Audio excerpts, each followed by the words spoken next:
اب اگلا سوال یہ ہے، اچھا قانون کو اگر ہم دیکھیں تو یہ قانون تو پرندوں میں بھی چلنا چاہیے، حیوان تو وہ بھی ہیں، وہ پرندے جو حرام گوشت ہیں اور خون جہندہ رکھنے والے ہیں، مثلا کوا، مثلا چیل، مثلا عقاب، مثلا یہ بڑے بڑے پرندے، ان کا فضلات جو ہیں وہ نجس ہونے چاہیے۔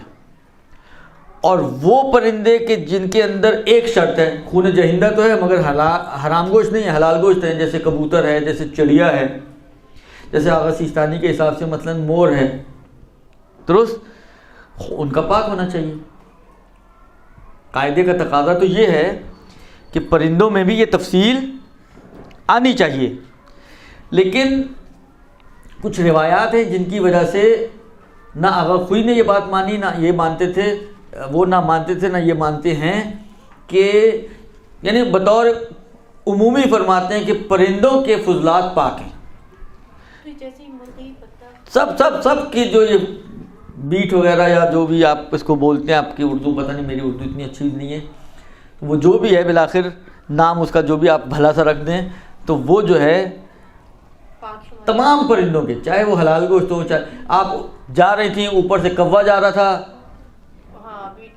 اس نے بیٹ کر دی، وہ سیدھی آ کے آپ کے کپڑوں پہ گری، اب آپ نے نماز بھی پڑھنی تھی، آپ یہاں آ رہی تھی، یہاں پہ تو پاک کرنے والے کوئی سلسلہ ہی نہیں ہے، تو آپ پریشان ہو گئے کہ بھائی میں نماز کیسے پڑھوں گی، میرے تو مثلا کپڑے نجس ہو گئے، تو کوئی نجس نہیں ہوئے، آپ اسی کے ساتھ نماز پڑھ سکتی ہیں، اس لیے کہ وہ پاک ہے، وہ پاک ہے، اس میں کوئی مشکل نہیں ہے کہ آپ پریشان ہو کہ میں اب نماز کیسے پڑھوں گی۔ نماز کے لیے کوئی مشکل ہوگی تو نماز میں پریشانی آئے گی نا، جب ایک چیز پاک ہے، فرض کریں ایسے ہی کوئی اور مثلا رطوبت جو ہے وہ پاک رطوبت آپ کے مثلا جسم پہ یا لباس پہ لگ جائے تو کیا ہوگا؟ کچھ نہیں ہوتا نا، ابھی بھی کچھ نہیں ہونا، آپ بالکل نماز پڑھ سکتے ہیں ان فضلے کے ساتھ کہ جو پرندے کا آپ کے اوپر گر جائے۔ درست چیز سمجھ میں آئی بات؟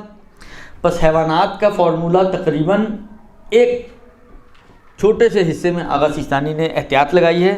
حرام گوشت کہ جو خون جہندہ نہیں رکھتا اس کے بھی پیشاب میں، درست احتیاط لگائی ہے، باقی سب جگہ پہ قانون مانا ہے۔ پھر اسی قانون کا تقاضا یہ تھا کہ پرندوں میں تفصیل آئے، مگر ادھر بھی نہیں مانا انہوں نے، حرام گوشت پرندوں میں اس قانون کو نہیں مانا، اس کے ایکسیپشن کے قائل ہوئے، کچھ روایتیں ہیں اس کی وجہ سے ظاہر ہے، درست۔ بس پرندہ کوئی بھی ہو،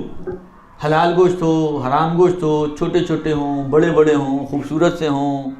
بھیانک سے ہوں، کوئی فرق نہیں پڑتا، پرندوں کی یہ جو فضلات ہیں اگر یہ پیشاب پاخانہ مکس ہو کر آتا ہے، اور میں نے کہا اب یہ ساری چیزیں ایسی مبہم ہیں کہ کچھ معلوم ہی نہیں کہ ہوتا کیا ہے ان کے اندر، سسٹم کیا چل رہا ہے ان کے اندر، تو اللہ ہی بہتر جانتا ہے، یا جو ان کے ماہرین ہیں وہ جانتے ہیں، ان کے ڈاکٹرز وغیرہ وہ جانتے ہوں گے، ہمیں تو خبر نہیں ہے، لہذا ہم ایک اجمالی سے ہی مطلب بتا سکتے ہیں کہ جو بھی بہرحال ان کے فضلات ہیں پیشاب و پاخانے کے نام پہ جو یہ کرتے ہیں گند، وہ سب پاک ہے، درست۔ آغا سیستانی کے نظریے کے مطابق امام خمینی کا یاد ہے، آغا خمینی کے نظریے میں یہ تفصیل باقی تھی۔